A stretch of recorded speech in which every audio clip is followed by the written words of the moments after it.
Friends, good evening అందరికీ. నేను ఈరోజు ఒక ఇంట్రెస్టింగ్ క్వశ్చన్తో మీ ముందుకు వచ్చాను.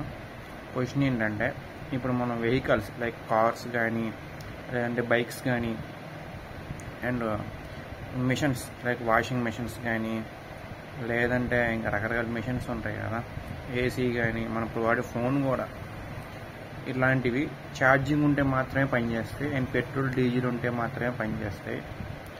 కానీ ఓన్లీ వన్ క్రియేచర్స్ మాత్రమే. ఇప్పుడు క్రియేచర్స్ అంటే గాడ్ క్రియేట్ చేసిన వాళ్ళు, బోర్డ్స్ కావచ్చు, యానిమల్స్ కావచ్చు అండ్ మనం హ్యూమన్స్ కావచ్చు, వితౌట్ ఛార్జింగ్ పనిచేస్తాం. అంటే ఛార్జింగ్ అంటే మన బాడీయే మనకి స్ట్రెంత్ స్టామినా ఛార్జింగ్ ఇస్తుంటుంది అనమాట.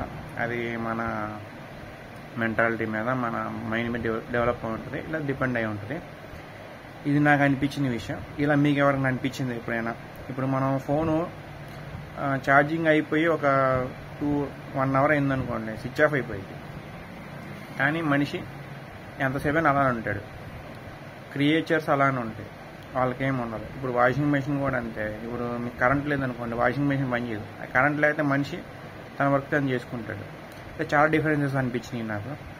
దీనిపై మీ ఒపీనియన్ ఖచ్చితంగా కామెంట్ సెక్షన్లో చెప్పండి. నాకైతే God creation is so greater than robots and machines and vehicles అనిపించింది. ఇంకా ఛార్జింగ్ ఉంటేనే అండ్ కరెంట్ ఉంటేనే, పవర్ సప్లై ఉంటేనే, పెట్రోల్ డీజిల్ ఉంటేనే మాత్రం పనిచేస్తాయి. కానీ హ్యూమన్స్, యానిమల్స్, బోర్డ్స్, ఇలా రకరకాల ఏదైతే క్రియేచర్స్ అండ్ క్రియేట్ చేసి ఉన్నాయో గాడ్ చేత, అవి మాత్రమే ఛార్జింగ్, వితౌట్ ఛార్జింగ్ లేకపోయినా అండ్ అలా పవర్ సప్లై లేకపోయినా పనిచేయగలను, నా ఒపీనియన్. మీరేమనుకుంటున్నారు ఖచ్చితంగా కామెంట్ సెక్షన్ చెప్పండి. ఈ వీడియో ఎప్పుడు చేద్దాం అనుకుంటున్నా, కానీ కుదరలేదు, కుదిరింది, చేశాను. Thank you so much.